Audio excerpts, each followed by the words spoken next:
안녕하세요. 저는 서울 근교의 작은 아파트에서 남편과 함께 유치원에 다니는 아들을 하나 키우는 40대 초반의 여성입니다. 남편도 저도 각자 회사에 다니고 있어서 아침이면 아이 챙기랴 출근 준비하랴 늘 정신없이 하루를 시작하죠. 그래도 주말이면 셋이 동네 공원을 산책하고 맛집을 찾아다니며 소소한 행복을 누리고 있답니다. 이렇게 평범하게 살아가는 제가 오늘 이 사연을 쓰게 된 건 얼마 전 알게 된 사실 하나가 너무나 황당하고 기막혀 누구에게라도 하소연하고 싶어서입니다. 저희 시어머니는 둘째 아들에게 관심도 없고 손주 돌에도 땡전 한 푼 내놓지 않은 분이세요. 그런 시어머니가 어느 날 갑자기 비싼 선물까지 들고 웃으며 찾아오셨더라고요. 그런데 결혼 생활 7년 만에 처음 보는 그 환한 미소 뒤에 참 놀라운 비밀을 품고 계시더군요. 대체 시어머니가 숨겨오던 것이 무엇인지, 그리고 그 비밀을 알게 된 제가 어떤 일을 벌였는지 지금부터 그 이야기를 하나하나 털어놓아 보겠습니다. 그날도 역시 저는 회사에 출근해 평범한 하루를 보내고 있었어요. 그런데 점심시간에 친정아빠가 평소보다 훨씬 밝은 목소리로 전화하셨더라고요. 은정아, 아빠한테 좋은 소식이 있어서 전화했다. 우리 회사가 드디어 코스닥 상장 승인이 났어. 그 말에 저는 깜짝 놀라 들고 있던 숟가락을 놓았습니다. 저희 아버지가 20년 넘게 의료기기 회사를 운영하시면서 얼마나 고생을 많이 하셨는지 누구보다 제가 잘 알고 있었거든요. 새벽같이 출근하고 밤늦게 들어오시는 건 당연한 일이었고 주말까지 반납하고 일하시기 일쑤였어요. 그래도 불평 한마디 한숨 한 번 내쉬지 않고 묵묵히 일만 하신 분이십니다. 제가 어릴 때는 연구실에서 밤새워 고민하느라 집에 못 오시는 날도 허다했어요. 그런 아빠의 노력이 드디어 결실을 본 것 같아 저도 너무나 기뻤습니다. 아빠 그게 진짜야? 축하해요. 그동안 정말 고생 많으셨어. 고맙다 우리 딸. 이번에 상장하면서 회사 가치가 많이 올랐어. 시가총액이 엄청나다. 뭐 그렇다고 그 돈이 아빠 주머니에 들어오는 건 아니지. 상장 자금은 전부 연구개발에 다시 투자할 거라서. 남들이 생각하는 것처럼 돈방석에 앉는 건 아니란다. 그게 뭐가 중요해. 그간 아빠가 들인 노력과 시간이 인정받는 게 중요하지. 주변에서 뭐라고 하든 난 신경 안 써. 아무튼 우리 아빠 대단하시네. 진짜 축하해요. 아빠는 늘 그렇게 겸손하고 청렴한 분이셨어요. 사업이 잘 돼도 돈이 생겨도 허투루 쓰시거나 돈 자랑하는 법이 없으셨죠. 그래서 저도 아빠 회사의 상장 사실을 담담하게 받아들였어요. 회사가 잘 된 건 기쁜 일이지만 그게 제 돈은 아니니까요. 외동딸이라고 해서 아버지 재산에 기대 본 적도 없고 그럴 생각도 없었거든요. 저는 남편과 둘이 맞벌이 하면서 저희 힘으로 먹고 살고 있었고 그게 당연한 거라고 생각했습니다. 그래도 돈 문제를 떠나 더할 나위 없이 기쁜 소식이라 전화를 끊고 나서 혼자 미소를 지었어요. 아빠가 건강하게 이런 좋은 날을 맞이하셨다는 것만으로도 충분히 감사한 일이었으니까요. 회사 동료들에게도 굳이 말하지 않았습니다. 괜히 입방아에 오르내리고 싶지 않았거든요. 그날 퇴근하고 집에 돌아오니 먼저 퇴근한 남편이 저녁을 준비하고 있었어요. 아이는 거실에서 숙제를 하고 있었고요. 평소와 다를 것 없는 저녁 풍경이었죠. 저는 남편에게 아빠 소식을 조용히 전했고 남편도 웃으며 진심으로 기뻐해 줬어요. 장인어른 대단하시네. 그간 고생 많이 하셨는데 정말 보람 있으시겠다. 그리고 그걸로 끝이었어요. 일절 장인 덕에 콩국물 좀 떨어지려나 하는 생각은 없는 것처럼 보였습니다. 역시 착실한 남자라고 생각했죠. 그렇게 저희 부부는 그날 저녁도 여느 때처럼 밥을 먹고 아이 숙제를 봐주고 설거지를 하면서 하루를 마무리하려던 참이었어요. 그런데 문제는 그날 저녁에 시작됐습니다. 그때가 아마 저녁 8시쯤이었을 거예요. 아이가 거실에서 그림을 그리고 있고 저와 남편은 설거지를 막 끝낸 참이었는데 현관 초인종이 울리더군요. 늦은 시간이라 의아한 마음으로 인터폰을 확인하다가 화면에 비친 얼굴을 보고 저도 모르게 눈을 커다랗게 떴습니다. 연락도 없이 늦은 시간에 찾아온 사람이 바로 시어머니였기 때문이죠. 어머니는 결혼하고 7년 동안 저희 집에 찾아오신 횟수를 손가락으로 꼽을 정도로 발걸음이 뜸한 분이셨어요. 그런 분이 사전에 연락 한 통 없이 불쑥 나타나셨으니 안 놀라는 게 이상한 일이었죠. 남편도 놀란 표정으로 절 바라보며 말했습니다. 여보, 엄마가 오신 것 같은데? 나도 지금 보고 있어. 어머님이 연락도 없이 웬일이시지? 헌데 현관문을 열자 시어머니가 양손 가득 뭔가를 들고 서 계셨어요. 자세히 보니 백화점 쇼핑백이었습니다.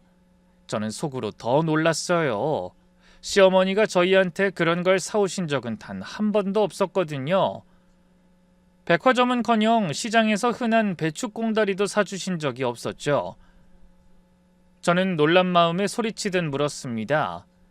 어머니, 이 시간에 말씀도 없이 어쩐 일이세요? 무슨 일 있어요? 그런데 더 뜻밖인 건 시어머니의 반응이었어요. 아니, 내가 뭐 남이니? 가족끼리 갑자기 생각나면 올 수도 있는 거지. 우리 며느리 얼굴 보고 싶어서 왔다. 너무나 낯선 시어머니의 태도에 저는 반갑다기보다 어안이 벙벙했습니다. 시어머니 입에서 제가 보고 싶었다는 말을 듣게 될 줄은 정말 몰랐거든요.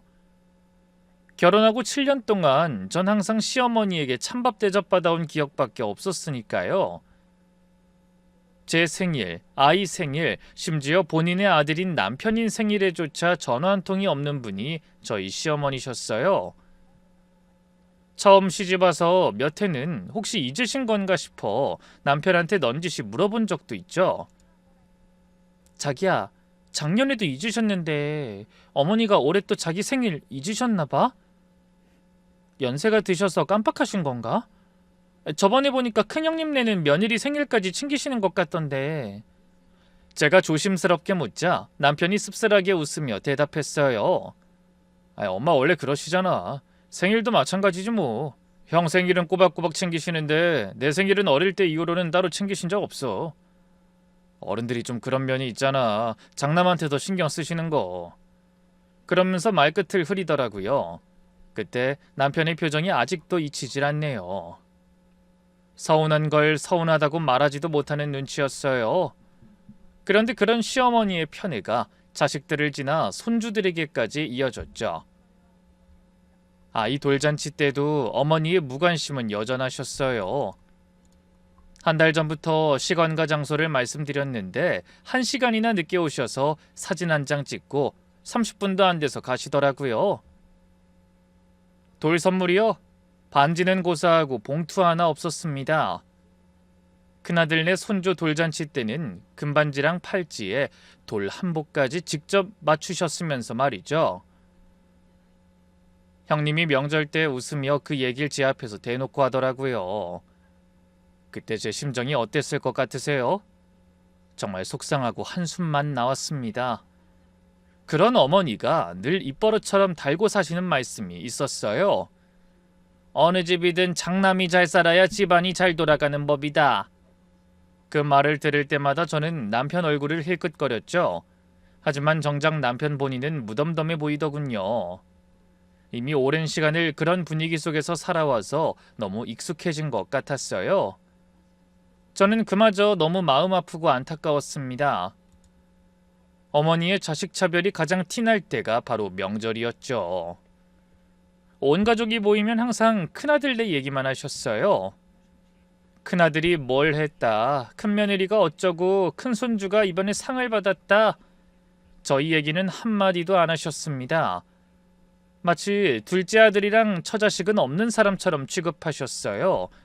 아니, 없는 사람이면 차라리 낫지. 시킬 건 다 시키시고 받을 건 다 받으시고 그러시니 그게 더 서러웠습니다. 그럴 때면 아주버님네 부부도 너무나 얄미웠어요. 두 사람도 시어머니의 기울어진 사랑을 잘 알고 있으면서 동생 챙길 생각은 안 하고 모든 걸 당연하게 받아들였거든요. 심지어 형님은 제 앞에서 은근히 뻐기기도 했습니다. 동서, 이 목걸이 어때? 이번 내 생일에 어머니가 사주신 거야. 지난번에 백화점에 같이 갔다가 내가 눈여겨본 걸 기억하셨다가 사주셨다니까. 세상에, 우리 어머니 같은 시어머니가 또 있을까? 동서랑 나는 진짜 시집 잘 온 것 같아. 그치?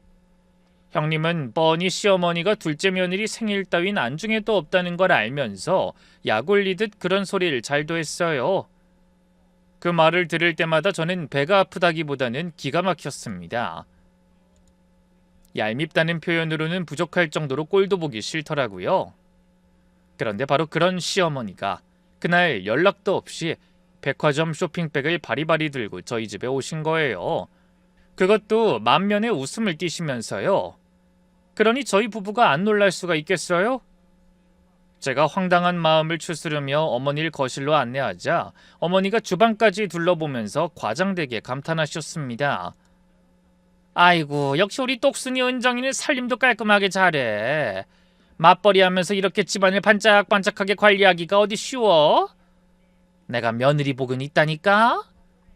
어머니가 갑자기 한 번도 하신 적 없는 칭찬을 쏟아내시니 저는 마냥 기분이 좋다기보다 뭔가 등골이 오싹해지는 느낌이 들었어요. 살갑게 구시는 게 반가운 게 아니라 오히려 불안했거든요. 도대체 왜 저러시는 거야? 무슨 일 있으신가? 하는 생각이 머리를 떠나지 않았죠. 그러더니 또 어머니가 생전 곱게 본 적 없는 남편까지 칭찬하시기 시작하셨어요. 준혁아, 넌 예전부터 그렇게 성실하더니 결혼해서도 이렇게 가정 잘 꾸리고 사는구나. 엄마가 아버지 잃고 혼자 아들 둘 키우느라 제대로 뒷바라지도 못했는데 알아서 이렇게 잘 자라줘서 얼마나 고마운지 몰라. 듬직한 우리 둘째가 없었으면 내가 참 힘들었을 거다. 그러더니 갑자기 눈물 찍어내는 신용까지 하셨어요. 남편이 멈칫하더라고요. 저도 놀랐는데 평생 그런 칭찬 한 번 못 듣고 살았던 남편은 당연히 그럴 수밖에 없었죠. 남편 앞에서 어머니가 하시는 말씀은 늘 이런 거였어요. 형 좀 본받아라. 장남이 집안의 기둥이다. 그런데 갑자기 둘째가 듬직하다니 남편이 표정 관리를 못할 만큼 어리둥절해했죠. 기쁜 건지 의아한 건지 본인도 모르겠다는 얼굴이었어요. 그런데 놀랄 일은 거기서 끝이 아니었습니다. 어머니가 내려놓으신 쇼핑백에서 최고급 한우와 영양제, 남편과 제 옷이 나왔거든요. 시집와서 처음으로 시댁에서 무언가를 받게 됐는데 그게 너무 값비싼 것들이라 말문이 막혔어요. 그때 시어머니가 고개를 돌려 거실 안쪽에서 그림을 그리던 저희 아들을 보고 다가가 머리를 쓰다듬으며 입을 여셨습니다. 아이고, 우리 똘똘한 손주. 세상에, 그림도 어쩜 이렇게 잘 그리니? 너희 아빠도 어릴 때 그림으로 상을 많이 탔는데 그걸 닮았나 보구나. 할미가 우리 손주 상 줘야겠다. 갖고 싶은 거 있으면 뭐든 다 말해봐. 할미가 다음에 올 때 다 사다 주마. 순간 저는 귀를 의심했어요. 시어머니가 저희 아이를 우리 손주라고 부르시는 건 처음이었거든요. 큰아들네 아들한테는 늘 우리 강아지라고 부르셨지만 저희 아이한테는 눈길도 제대로 주신 적이 없었죠. 명절에도 큰손주한테는 늘 용돈을 주시고 저희 아이는 아직 어리다고 1,000원짜리 한 장 주신 적이 없습니다. 돈을 꼭 받아서 맛이 아니라 어린아이한테도 자기가 차별받는다는 인상을 줄까봐 그게 걱정이었죠. 그런 시어머니가 그날은 살갑게 아이를 애칭으로 부르시니 애도 놀랐는지 눈을 동그랗게 뜨더라고요. 그래도 어머니가 재차 갖고 싶은 걸 물으시자 그제야 아이가 신이 나서 로봇 얘기를 꺼냈어요. 시어머니는 아이를 향해 고개를 끄덕이시며 맞장구를 쳐주셨고요. 그 모습을 보면서 저는 감동이나 고마움이 아니라 알 수 없는 불안을 느껴야 했어요. 왜 저러시는 거지? 분명 뭔가 이유가 있는 것 같은데. 남편도 비슷한 생각이었는지 저와 눈이 마주쳤을 때 살짝 고개를 갸웃하더라고요. 하지만 시어머니 앞에서 내색할 순 없어 입을 다물고 있었죠. 그러다 아이를 방에 재우고 나서 세 사람이 거실에 마주 앉았어요. 어머니는 차를 홀짝이면서도 계속 웃고 계셨습니다. 저는 그 미소가 자연스럽게 느껴지지 않아 기분이 개운치 않았어요. 뭔가 꺼내실 말씀이 있는 건 분명했지만 계속 저희 눈치를 보시는 느낌이었죠. 그러다 결국 아무 말씀도 없이 어머니가 자리를 뜨셨어요. 그날 밤 저는 침대에 누워서도 쉽게 잠을 이루지 못했습니다. 남편도 그랬는지 뒤척이다 먼저 입을 열더라고요. 여보, 엄마가 오늘 왜 저러시는 걸까? 내 생일도 잊어버리시는 분이 한우 세트를 들고 오시더니 솔직히 좀 무섭다. 그렇지. 나도 같은 생각이야. 뭔가가 있는 것 같아. 하지만 시어머니의 의중을 알 수가 없어 둘 다 한숨만 쉬었어요. 아무리 좋은 한우라도 속 편하게 먹을 수 없을 것 같더라고요. 그때 제 머릿속에 퍼뜩 낮에 통화했던 아빠의 목소리가 떠올랐습니다. 혹시 아빠 회사가 상장했다는 거 알고 이상한 마음으로 저러시는 건 아니겠지? 에이, 설마. 우리 아빠 회사 상장한 거랑 내가 무슨 상관이라고. 슬쩍 불안하긴 했지만 그때까지는 그래도 설마 하는 마음이 더 컸어요. 하지만 그 설마가 확신이 되기까지 그리 오랜 시간이 걸리지 않았습니다. 어머니의 이상한 행동에 대한 답을 알게 된 게 바로 그 다음 날이었거든요. 퇴근하고 거실에 들어서자 시어머니가 소파에 앉아 계셨어요. 전날도 오시더니 다음날 또 오신 거예요.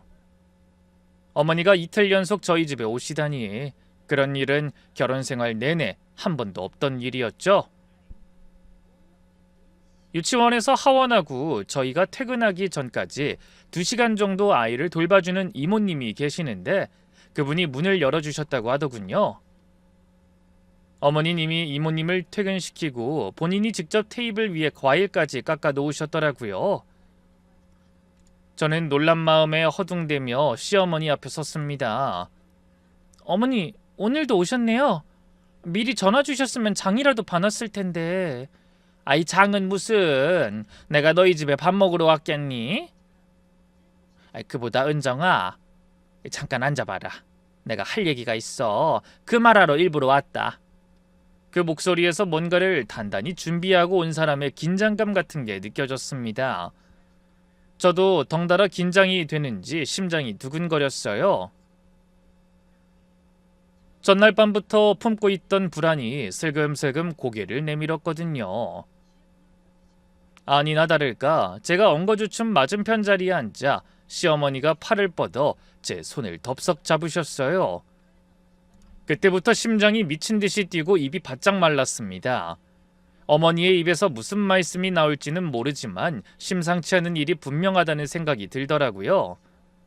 은정아, 너희 아버지 회사가 상장됐다며? 아유, 축하할 일이야 정말. 사돈이 그렇게 성공하시다니 나도 너무 기쁘다. 순간 머리를 한 대 얻어맞은 것 같았어요.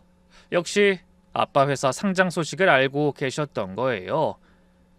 간밤에 저를 괴롭히던 불안이 단번에 현실이 되는 기분이었죠.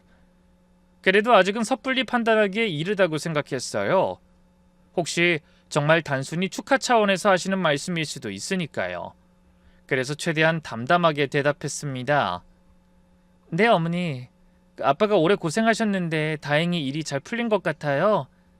하지만 시어머니가 눈을 빛내며 내뱉으신 다음 말씀에 전 완전히 얼어붙고 말았답니다. 사돈 상장되면서 100억은 넘게 벌었지? 그럼 나도 이참에 니네 집 덕 좀 보자. 어머니의 말씀을 듣긴 했지만 무슨 뜻인지 금방 이해가 되진 않았어요. 덕이라니 내가 잘못 들은 건가? 하지만 시어머니는 아주 진지한 표정으로 눈 하나 깜빡이지 않고 제 얼굴을 똑바로 바라보면서 말씀을 이어가셨죠. 아니, 사실 나한테 빚이 좀 있다. 다 혼자서 너희 남편 키우느라 진 빚인데 이자가 얼마나 비싼지 몰라. 나도 젊은 나이가 아닌데 그걸 언제 갚으려나 까마득하구나. 네가 친정에 잘 말씀드려서 좀 갚아주렴? 가슴이 철렁 내려앉았어요. 며느리 친정에 말해서 자기 빚을 갚아달라니 말이나 되는 소린가요? 너무 어이가 없었지만 아이가 있는 곳에서 큰 소리 내고 싶지 않아 입술을 꽉 깨물고 가능한 성질을 죽이며 조곤조곤 말했습니다. 어머님, 그 아빠는 상장 자금을 연구개발에 재투자하신다고 분명히 말씀하셨어요. 개인적으로 큰 돈을 만지신 것도 아니고 설령 아빠한테 돈이 있다고 해도 그건 아빠 재산이지 제 돈이 아니잖아요. 아니긴 우리끼린 좀 솔직해줘도 되잖니. 어차피 네가 외동딸이니까 너희 아버지 재산은 다 네 거나 마찬가지 아니겠어? 아니 며느리도 자식인데 이럴 때 네가 이 시어미 생각도 좀 해줘야지. 그러면서 꺼내신 금액이 자그마치 3억이었습니다. 3천이라고 해도 놀랄 일인데 3억이라니 입이 떡 벌어지더라고요. 정작 본인은 손주 돌에 봉투 하나 안 내밀어 놓고 며느리한텐 3억 빚을 갚아달라뇨? 그것도 저희 친정아빠 돈으로 말이죠. 너무 기가 차서 속이 부글부글 끓었습니다. 하지만 이를 꽉 깨물고 참았어요. 감정적으로 나가봤자 작정하고 달려드는 시어머니를 쉽게 이길 수 없다는 걸 본능적으로 알겠더라고요. 어머니가 이렇게 대담하게 나오실 땐 분명 쉽게 물러나실 생각이 없는 거야. 내가 지금 따지고 들어봐야 얻는 것도 없이 감정만 상하지. 일단 대충 돌려보내고 방법을 생각하자. 그렇게 생각한 저는 가능한 한 침착하게 그리고 아주 천천히 대답했어요. 네 어머니, 3일만 기다리세요. 흡족한 대답을 들은 시어머니는 눈을 빛내며 웃으셨어요. 제가 거절할 줄 알았는데 순순히 응하니까 무척 감격하신 표정이었죠. 손까지 덥석 잡으며 좋아하시더라고요. 역시 우리 며느리. 너만 믿는다 은정아. 그 친정아버지한테 잘 좀 말해줘라. 수백억 자산가인 사돈한테 3억이 뭐 대수겠어? 껌값도 안 되는 돈이잖아. 3억이 껌값이라니. 속으로 오만 가지 생각이 다 들었지만 표정은 최대한 덤덤하게 유지했어요. 시어머니는 신이 나셨는지 무척 가벼운 발걸음으로 현관문을 나서시더군요. 저도 억지로 웃으며 인사드리고 문이 닫히는 소리를 듣고 나서야 소파에 등을 기대고 긴 한숨을 내셨습니다. 준혁씨 키우느라 빚을 3억이나 지셨다고? 곱씹으면 곱씹을수록 이상한 게 한둘이 아니었어요. 제가 아는 한 남편은 대학을 장학금으로 다녔고 용돈도 알바로 마련한 사람이에요. 결혼자금도 직장 생활하면서 모은 돈으로 해결했고요. 시어머니가 남편한테 특별히 큰 돈을 쓰셨다는 얘기는 단 한 번도 들어본 적이 없었습니다. 오히려 남편 입을 통해 들은 얘기는 고등학교 때도 학원 하나 안 다니고 혼자 공부했다는 얘기뿐이었어요. 그래서 그날 밤 아이가 잠든 걸 확인하고 남편과 거실에 마주 앉아 조심스럽게 어머니가 하신 말씀에 대해 털어놨습니다. 자기야, 오늘 어머님이 또 오셨는데 이상한 말씀하셨어. 뭐? 엄마가 또 오셨어? 뭐라고 하셨는데? 어머니가 자기 키우면서 빚이 3억이나 생겼다고 그걸 나한테 갚아달라고 하시던데? 정확히는 우리 아빠한테 말해서 갚아달라는 거야. 남편의 표정이 순식간에 굳더니 잠시 말없이 절 바라봤습니다. 도저히 믿기 어렵다는 표정이었죠. 빚이 3억? 그것도 나 키우느라? 난 전혀 몰랐는데 그게 무슨 소리야? 그러니까 나도 황당해서 묻는 거잖아. 혹시 당신이 모르는 사이에 어머니가 당신 뒷바라지 하시면서 뭔가 큰 돈을 쓰신 적 있어? 뭐 병원비라던가 대학 등록금이라든가 아니면 우리 결혼할 때 보태주신 게 있는 거야? 하지만 남편이 고개를 세차게 저었어요. 아니, 내가 당신한테 다 말했잖아. 대학은 거의 장학금 받고 다녔어. 국가 장학금이랑 성적 장학금 합쳐서 등록금 거의 다 해결했고 나머진 내가 편의점이랑 과외 알바 뛰면서 벌었잖아. 용돈도 전부 알바로 충당했고 결혼할 때도 내가 직장 생활하면서 모은 돈으로 했지. 엄마한테 받은 건 하나도 없어. 정말? 단 한 푼도? 아이 그렇다니까. 내가 뭐 큰 말썽을 부린 적이 한 번이라도 있어야지. 뭐 딱히 사고 친 적도 없고 옷도 맨날 형이 입던 거 물려받아서 입었는데. 형은 모르겠지만 나한텐 솔직히 큰 돈이라고 할 게 들어간 적은 없을 거야. 남편의 목소리에 억울함이 묻어났어요. 그도 그럴 게 어릴 때부터 형에 비해 받은 게 없다는 걸 본인이 제일 잘 아는데 어머니가 자기 때문에 3억이나 빚을 졌다고 하니 억울하고 기막힌 얼굴이었죠. 남편의 말을 들으면서 저는 머릿속으로 빠르게 생각을 정리했어요. 등록금은 장학금, 용돈은 알바, 결혼자금은 본인 적금. 시어머니가 둘째한테 특별히 쓴 돈이 있을 것 같지 않았습니다. 그렇다면 그 3억은 대체 뭘 하다 생긴 빚일까요? 이상한 건 또 있었어요. 만약 남편 때문에 그렇게 큰 빚이 있었다면 왜 진작 말씀하시지 않으셨을까요? 아들 키우느라 진 빚을 며느리한테까지 받아내려고 하시는 분이 그런 사실을 한 번도 티내지 않고 그냥 혼자 감당하셨다는 게 영 석연치 않고 앞뒤가 맞지 않는 기분이었습니다. 어머니 성격에 둘째 아들 키우느라 빚이 그렇게 많이 생겼다면 조용히 계실 분이 아닌데. 여태 이런 방법도 없다고 왜 하필 아빠 회사가 상장된 날 찾아오신 걸까? 타이밍이 너무 딱 맞아떨어지잖아. 그런 생각을 하니 모든 게 우연이 아니라는 느낌이 점점 커졌어요. 그동안 저랑 눈도 제대로 안 맞추고 저희 애도 거들떠보지 않으시던 분이 왜 하루아침에 달라지셨나 했더니 그 모든 행동의 이유가 3억이란 돈 때문이었던 거예요. 하지만 남편은 그 빚에 대해 금시초문이라는 반응이었죠. 그렇다면 제가 시어머니의 빚이 진짜 존재하는 건지, 정말로 남편을 키우면서 생긴 빚인지 하나하나 파헤쳐보고 답을 찾아야겠다고 생각했습니다. 다행히 3일이란 시간을 제시해 진실을 확인하기 위한 시간을 벌게 된 게 좋은 선택이었다는 생각이 들더군요. 다음 날부터 저는 본격적으로 움직이기 시작했어요. 3일이란 시간이 짧다면 짧고 길다면 길지만 저한텐 진실을 파헤칠 수 있는 유일한 기회였으니까요. 하지만 혼자 힘으로 시어머니의 재산이나 빚을 확인하는 데는 한계가 있었어요. 아무리 며느리라고 해도 시어머니의 명의의 재산 내역을 들여다볼 방법이 마땅치 않았거든요. 고민 끝에 흥신소라는 곳에 의뢰하기로 했습니다. 평소 같으면 상상도 못했을 일이지만 3억이란 빚에 대해 제대로 알아봐야 시어머니의 말도 안 되는 억지에 대처할 수 있을 것 같더라고요. 그래서 고민하다 인터넷으로 평판이 괜찮은 곳을 찾아 점심시간에 몰래 전화를 걸었습니다. 그리고 시어머니의 이름과 주소, 제가 아는 기본 정보를 전달하고 어머니 관련된 채무나 재산 상황에 대해 전부 알아봐달라고 부탁했어요. 그런데 의뢰비가 너무 비싸다고 생각했던 게 무색할 만큼 결과가 생각보다 무척 빨리 나왔습니다. 다음날 오후가 되자 흥신소 직원에게서 연락이 왔더군요. 저는 회사 화장실에 들어가 문을 잠그고 그 전화를 받았습니다. 직원의 목소리가 다소 조심스러웠어요. 사모님, 조사 결과가 나왔는데 사모님이 알고 계시던 것과는 좀 차이가 있어 놀라실 수도 있습니다. 괜찮아요. 말씀해 주세요. 전 어떤 답이 들어와도 크게 놀라지 않을 자신이 있었습니다. 제가 원래 감정 변화가 크지 않은 사람이거든요.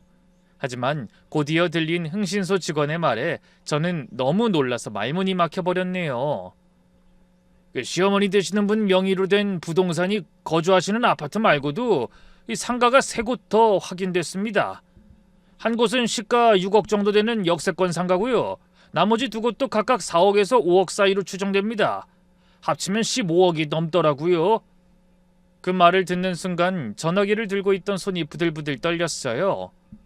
15억이라니.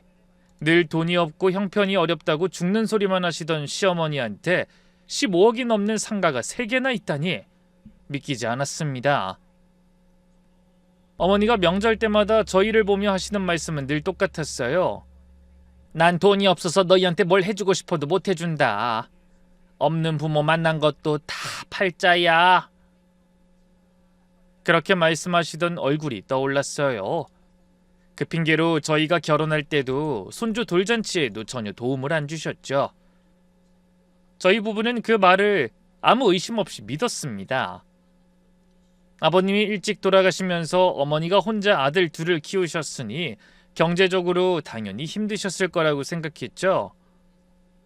물론 그 와중에도 큰아들네는 열심히 챙기셨지만 많지 않은 여유 자금을 아껴가면서 노력하시는 거라고 생각했어요. 그런데 상가가 3개라니 머릿속이 하얘지는 느낌이었습니다. 그때 흥신소 직원이 다시 말을 시작했어요. 그리고 사모님, 그 빚 말씀하셨죠? 등기부 등본상 3억 정도의 대출이 확인되는데 상가 구매 자금으로 받은 담보대출이에요. 뭐라고요? 그럼 자식 키우느라 생활자금으로 빚진 게 아니란 말씀이에요? 네, 제가 조사한 바로는 돌아가신 시아버님이 남겨주신 재산이 꽤 많았어요. 보험도 많이 들어두셨고 퇴직금과 업무상 재해로 돌아가신 거라 보상금과 위로금도 많이 지급됐던데요. 그게 정말이에요? 네, 그 생활비가 부족해서 빚을 질 만큼 형편이 안 좋지는 않았을 겁니다. 오히려 돌아가신 분이 남겨주신 돈을 증권이랑 부동산 여기저기에 투자해서 꽤 쏠쏠하게 수익이 났고 그걸로 상가까지 구매하게 된 거니까요. 부족한 금액을 대출받긴 했지만 상가 가격에 비하면 그 정도는 타격이 갈 수준이 아니죠. 역시나 시어머니의 빚은 남편을 키우느라 생긴 게 아니었어요. 상가를 사면서 대출받은 돈이 없던 거죠.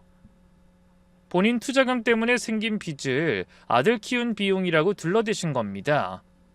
그것도 먹고 살기 힘들어서 그런 거라고 새빨간 거짓말까지 하시면서요. 배신감이 물밀듯이 밀려오더군요. 어머닌 처음부터 끝까지 우리한테 거짓말만 하셨어. 애초에 혼자 남았어도 애 둘 키우기 힘들 정도로 어려우신 것도 아니었는데 늘 우리한텐 어렵다고 하시면서 정작 본인 앞으로 상가까지 있으시다니. 준혁 씨도 어릴 때라 집안 사정을 모르니까 그냥 어머니 말씀이 맞다고 생각하면서 자랐을 거야. 저는 화장실 벽에 등을 기대고 눈을 감았어요. 분노보다 허탈함이 먼저 밀려왔습니다. 헌데 그때까지 들은 사실만으로도 충분히 기가 막히는데 흥신소 직원의 다음 말이 저를 완전히 무너뜨려 버렸어요. 그리고 사모님, 그 한 가지 더 확인된 게 있는데 현재 그 상가 3곳에서 합치면 월 700만 원 정도 수익이 납니다. 근데 이 중에서 200만 원 빼고 나머지 500 정도는 매달 일정하게 큰아드님 명의의 계좌로 이체되고 있는 것 같습니다. 최소 5년 이상 꾸준히 그렇게 해오신 것 같네요.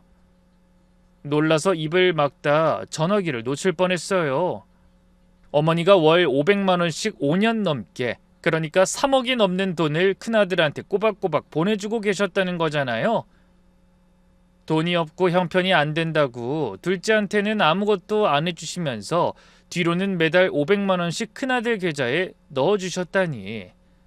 그제야 모든 퍼즐이 맞춰지는 기분이었어요. 큰형님네가 별다른 직업도 없이 좋은 아파트에 살고 외제차를 끌고 다니고 큰며느리가 명품 가방을 들고 다니면서도 생활에 여유가 있어 보였던 이유가 바로 그거였던 거예요. 시어머니가 상가 월세를 고스란히 큰아들한테 보내주고 계셨던 거죠. 형님네가 명절 때마다 저희 앞에서 여유롭게 뻐기던 그 모습이 새삼 떠오르더라고요. 형님이 환하게 웃으며 하던 말도 생각났죠. 우리 어머니 같은 시어머니가 또 있을까? 하면서 웃던 얼굴. 그 말 속에 담긴 뜻을 그제야 알 것 같았어요. 그때는 저는 못 받는 선물을 받고 으스대는 거라고 생각했는데 그것보다 훨씬 큰 비밀이 있었던 겁니다. 저는 흥신소 직원에게 감사 인사를 하고 전화를 끊은 뒤 한참 동안 화장실 안에 서 있었습니다. 다리에 힘이 풀려서 주저앉고 싶었지만 회사에서 그럴 순 없었죠. 억지로 세면대에 찬물을 틀어 손을 씻으며 마음을 가다듬었어요. 그리고 잠시 후 퇴근길 지하철 안에서 제가 들었던 얘기들을 하나하나 곱씹어봤습니다. 시어머니가 그 상가의 존재를 저희한텐 일부러 철저하게 숨기셨다는 거잖아요.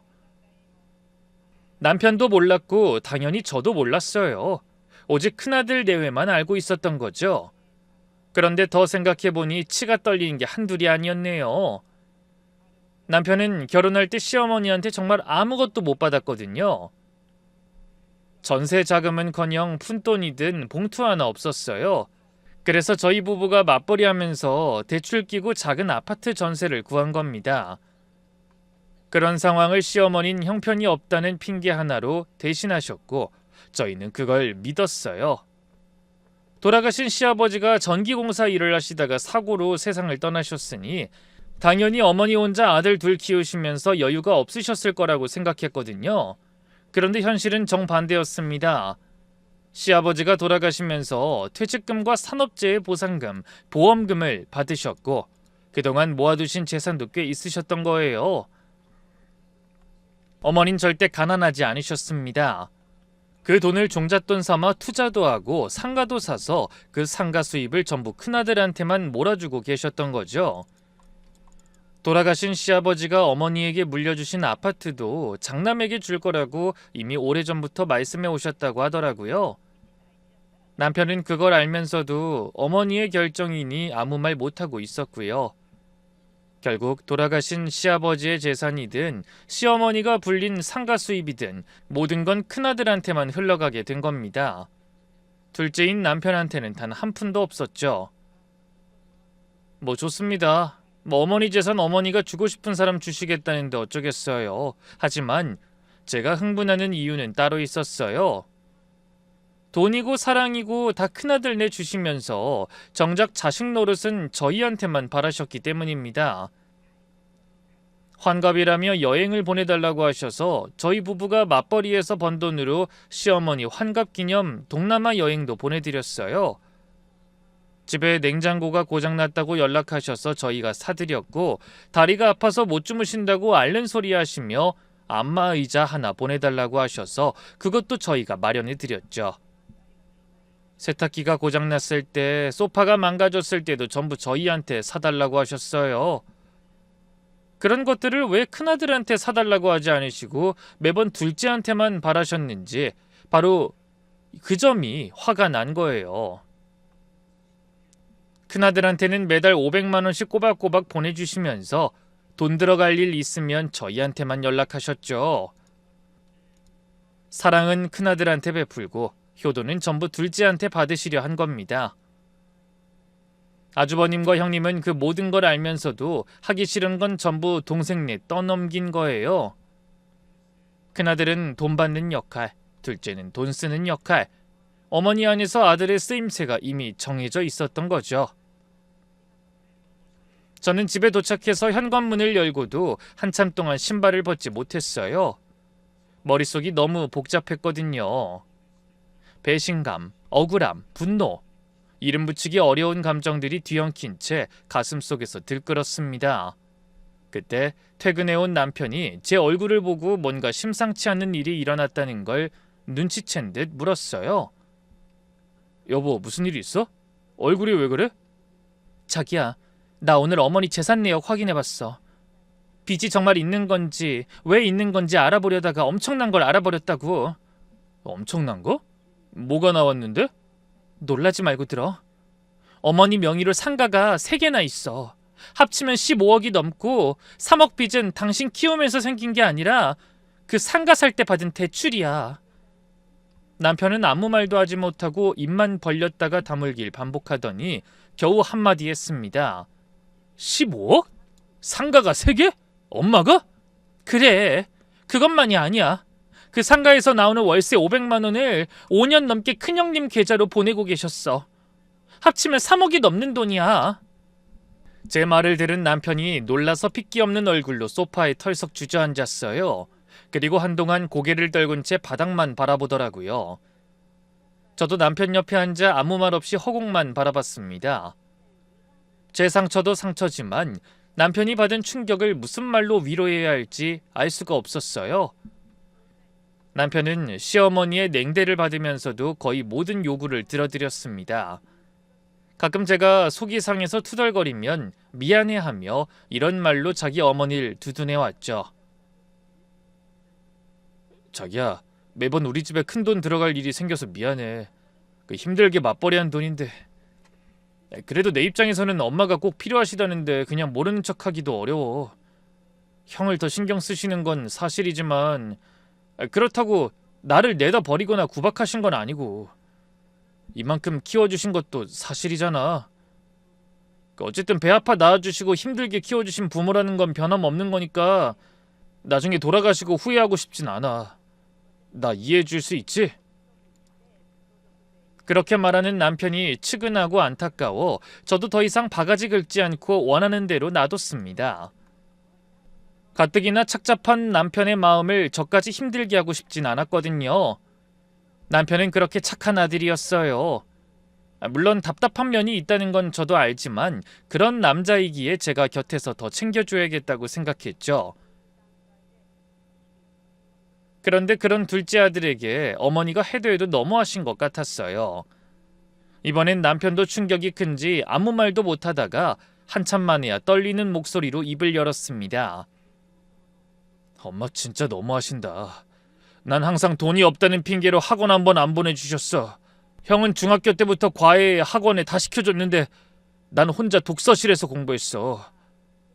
형 결혼할 땐 전세 자금도 보태주셨는데 나한텐 성인 됐으니 앞가림은 알아서 하라고 하셨지. 남편이 말하다 말고 입술을 깨무는 걸 보니 저도 눈물이 핑 돌았어요. 그동안 혼자서 얼마나 참고 살았는지, 얼마나 서름을 삼키며 버텨왔는지가 느껴져 새삼 가슴이 미어지더라고요. 남편은 간신히 참아왔던 억울함이 터져 나왔는지 주먹까지 쥐며 말을 이어갔어요. 난 진짜 엄마가 돈이 없어서 그러신 줄 알았어. 아빠가 얼마를 남기고 떠나셨는지 난 어려서 아무것도 몰랐으니까. 그래서 장남인 큰아들한테만 다 해주시는 걸 어쩔 수 없는 일이라고 생각했어. 없는 살림에 자식 둘은 다 제대로 챙기기 힘들 거라고. 마음은 있어도 형편이 안 돼서 어쩔 수 없는 거라고 그렇게 생각했는데. 남편의 눈시울이 붉어지는 게 보였습니다.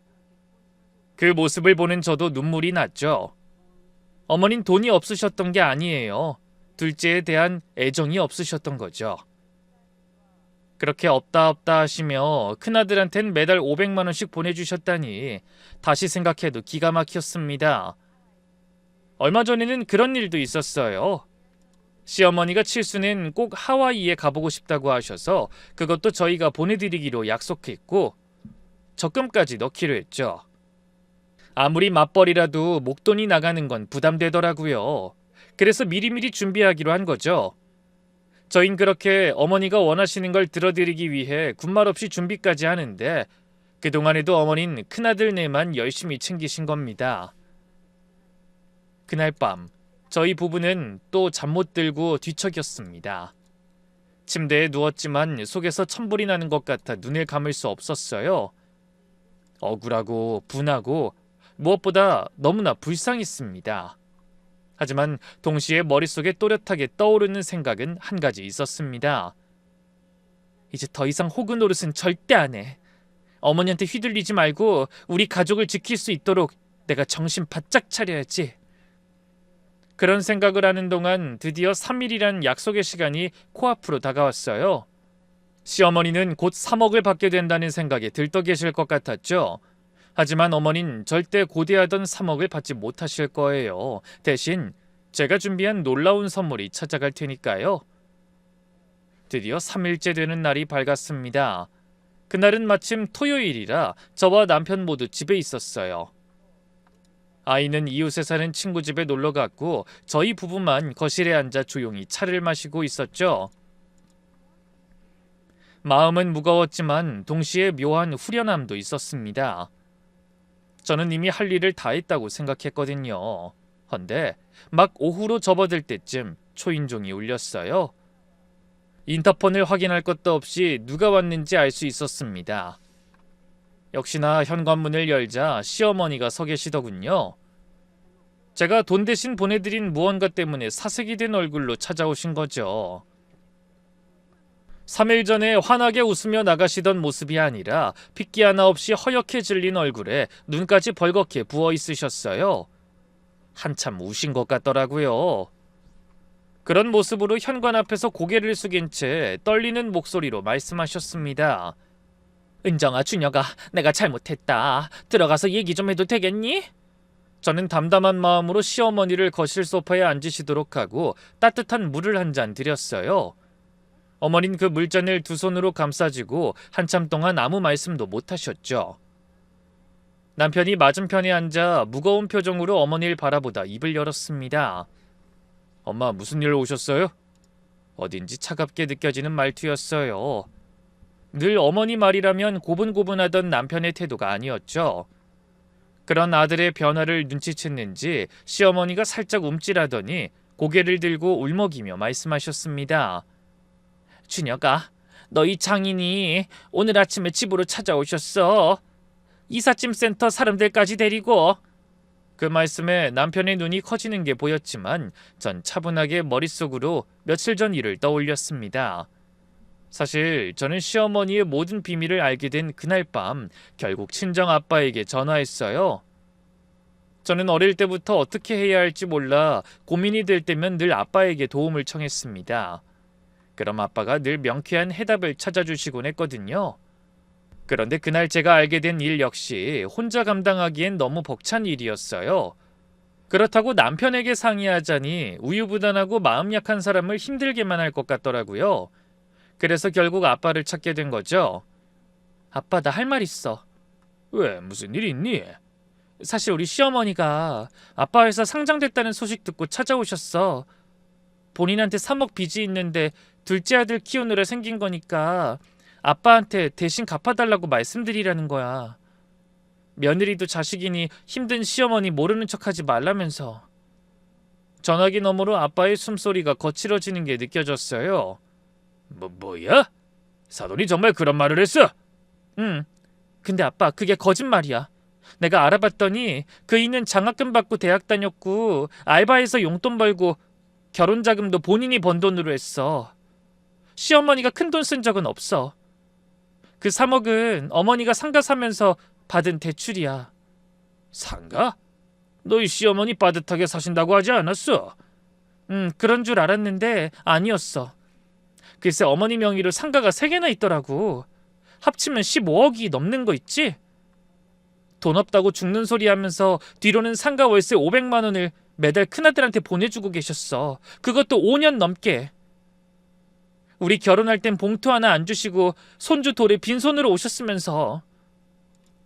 얘기를 다 들은 아빠는 한참을 말없이 계시다가 낮고 단호한 목소리로 말씀하셨습니다. 은정아, 넌 아무것도 걱정하지 말고 그냥 기다려. 아빠가 직접 나서마. 아빠가 어떻게 하시려고? 생각이 다 있으니 걱정하지 말고 그냥 맡겨둬. 사업하면서 사기치는 사람 많이 봤다만 자식한테 그런 짓을 하다니 내가 가만 안 둔다. 버선발로 쫓아가 너희한테 사과하게 만들 테니 그냥 기다려라. 그렇게 전화를 끄는 거죠. 솔직히 그 뒤로 좀 불안했어요. 아빠가 평소에는 유하신 분인데 한번 마음 먹으면 끝을 보시는 분이라 시어머니한테 어떻게 나가실지 예측이 안 됐거든요.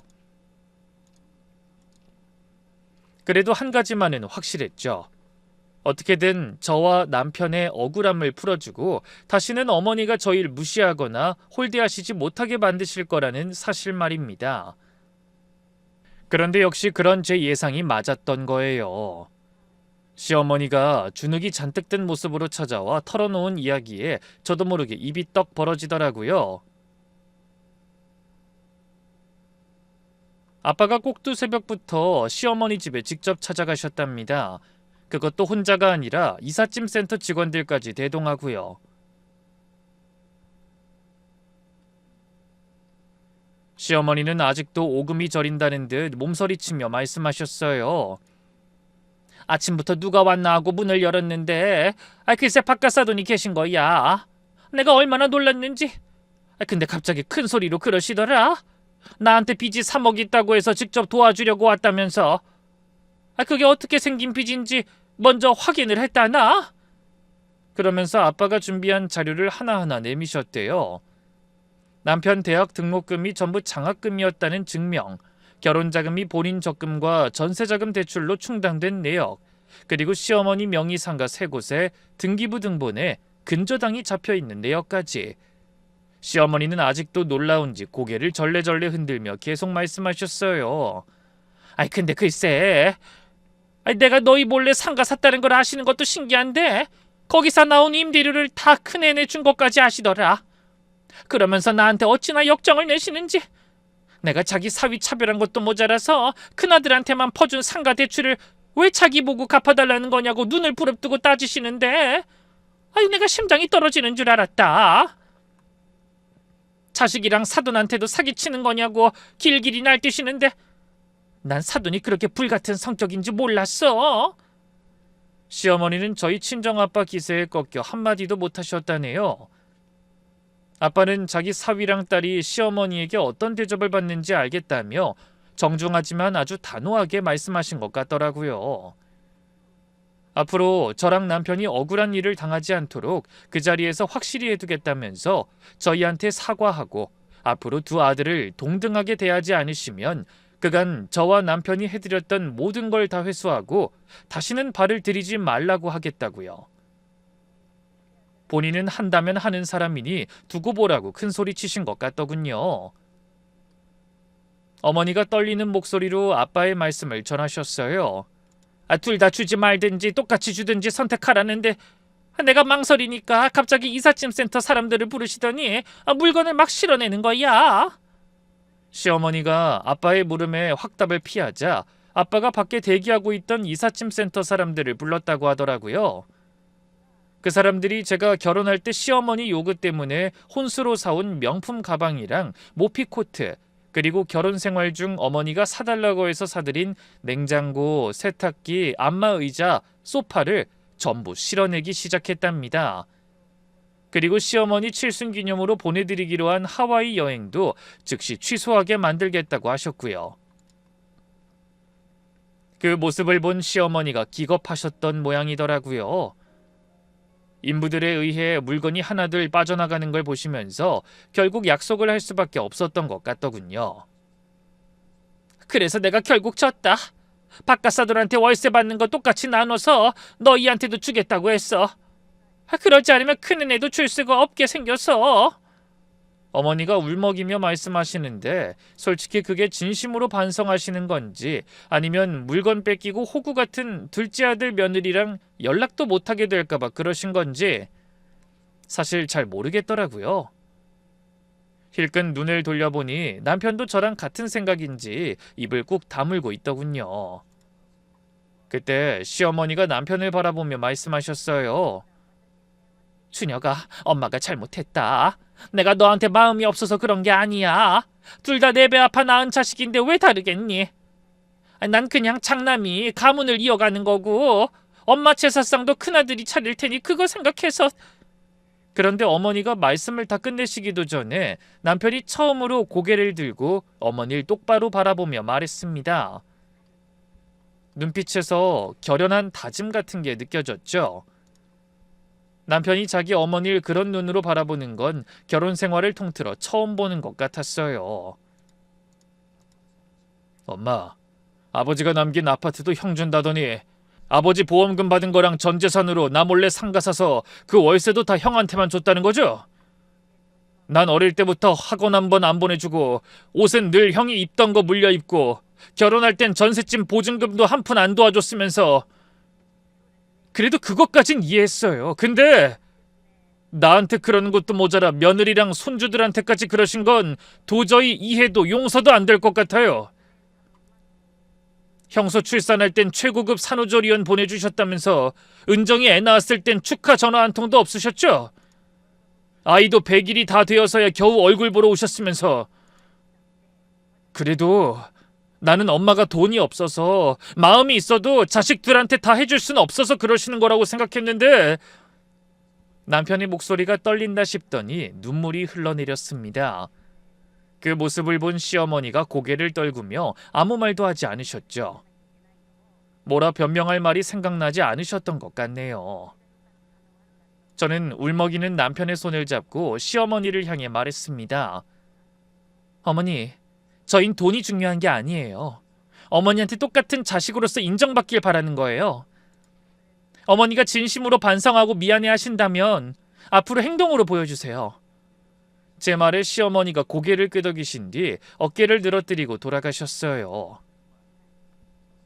아빠는 그날의 얘기를 듣고 흡족하게 웃으셨습니다. 하나 빼먹은 말도 있구나. 내가 안 싸돈 다니는 교회 지인들이 많아.